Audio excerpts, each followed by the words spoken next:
Our motivational theories is the job characteristics model. And this one talks about how we can enrich jobs. Unlike most of the other motivational theories, this theory focuses on the job itself and not the person in the job. So instead of focusing on the person's needs and preferences that a lot of the other motivational theories talk about, job characteristics model or job characteristics enrichment model literally focuses on job design, right? So what can we as managers do so that the environment around the person is enriched so that they are more motivated to perform higher quality work. So the way this model works is that there are 5 core job characteristics that are on the next slide that we will define shortly. And the idea is that these core job characteristics, if they are high, they would lead to 3 different psychological states that are critical for these personal and work outcomes to occur. And then there are also individual differences. So depending on the person and the situation that the person is in, they may respond more or less favorably to an enriched job. So let's jump to the next slide and look at those 5 job characteristics. So the first one is skill variety. Skill variety is the extent to which a job requires a variety of employee competencies to carry out the work.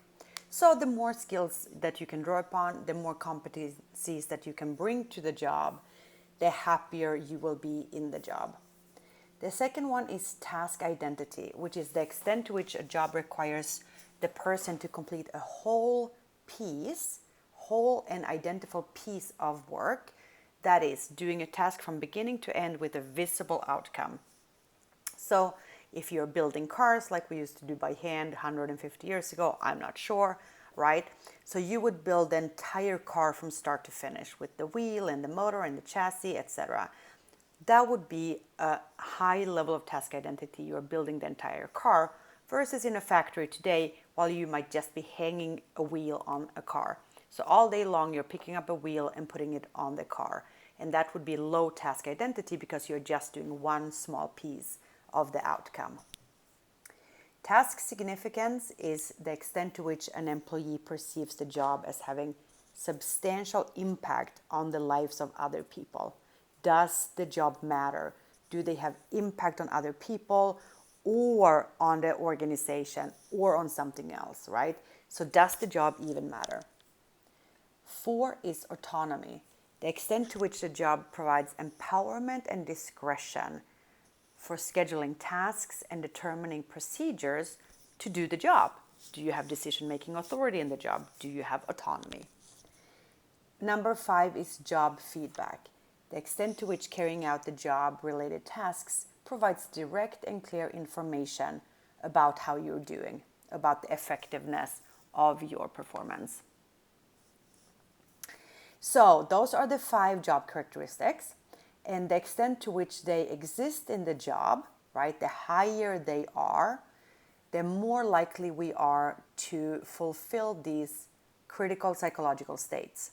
So if you have high levels of skill variety, task identity, and task significance, then we would anticipate that you are experiencing the job to be more meaningful. Higher levels of autonomy means we are experiencing responsibility for the outcome of the work, which makes us feel good. And then the job feedback, getting feedback on the job, means we actually get knowledge of the results of the work, which is positive. And then all of these contribute to us being more motivated. So we have higher levels of internal work motivation, which leads to high quality work performance, high satisfaction with the work, and also we are less likely to leave the organization and to call in sick. So that's the overview of the model. And now we will jump to another slide that tells us a little bit about the individual differences. So the individual differences are knowledge and skills, growth needs strength, and contextual factors. So let's start up here with the knowledge and skills. So the more competent you are in performing an enriched job, the more positive feelings you will have about the job. If a person is unable to perform the job, they might be stressed, unhappy, and feel frustration, right? Because they're just not able to execute on that enriched job. And if that is the case, the organization might want to think about training and development so that the people that are not able to do the job can increase their skills and their competencies. Second is growth needs strength. This is the extent to which an individual wants opportunities to develop themselves, to learn, and to have greater levels of accomplishments at work. High growth need people are generally less absent from work, and they also produce better quality work. So we who have that high growth need strength really thrive on challenging work and on developmental opportunities. And then the contextual factors, thirdly, will list the things in the situation, in the environment. Things such as cultural values, organizational policies and administration, technical supervision, salary and benefit programs, interpersonal relations, travel requirements, and work conditions such as lighting or heat and safety problems. So the extent to which we are satisfied and content with the situation and environment, we will be happier with that enriched job. If we are worried about our safety at work, if we have low levels of salary, if the culture is very toxic, then even though the job might be enriched in other areas, we might not be able to capture that. And so we will not be able to produce high levels of performance. So if you want to, you can evaluate your own job. So you can just pause the video and then make note of this. So I will just explain it, but I will not leave time in the video for you to complete it. You'll have to just pause it. So there are 15 statements on the next slide, and you will evaluate them on this scale, which is 1 through 5, where 1 is strongly disagree and 5 is strongly agree. And so the list is right here. And so you would say, for instance, for number 1, this job that you're evaluating, which is probably your job right now, or if you're not in a job that you have had, or a job maybe that you're looking for, this job provides much variety, right? So if you agree with that, that would be a 5. This job permits me to be left on my own to do my work. Well, that is not really true, right? So we are going to give that a 1. And so you do that for all 15. And then here is the scoring instructions. So for skill variety, you total up the points for items 1, 7, and 11. For task identity, you sum the points for 3, 12, and 14, etc. And then you can also look at your total score, right? So you will have scores for skill variety, task identity, that will tell you which of these dimensions are high and which are low. And then your total score will say, overall, is your job enriched or is it less enriched?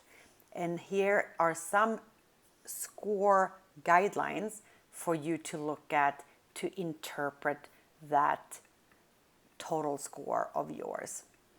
And you can also calculate what is called a motivating potential score, or an MPS, and here is the equation for that. You add up skill variety, task identity, and task significance, you divide it by 3, then you multiply it by autonomy, and you multiply it by feedback. And the higher the score, the more motivating that job is. All right, last slide are some tips for you on the job as a manager. So we know that individuals with high growth need strength are attracted to enriched jobs. So if that's the type of employee that you want to recruit and hire, chances are they are looking for that enriched jobs. Leaders can enrich jobs through empowerment or vertical loading, meaning that the person gets to have decision-making authority and they can solve problems on the spot. We can also enrich jobs through the formation of natural work teams where we get to work together on projects and tasks, or be in contact with other people, or with people, I should say, others who are impacted by the product or service, stakeholders, customers, the community, etc. And if we have these enriched jobs, we design them to be enriched, our employees would be less likely to be absent and leave the company. So with that, that's all we have for this quick slideshow. So we're going to wrap it, and I'll see you next time. Thank you. Bye.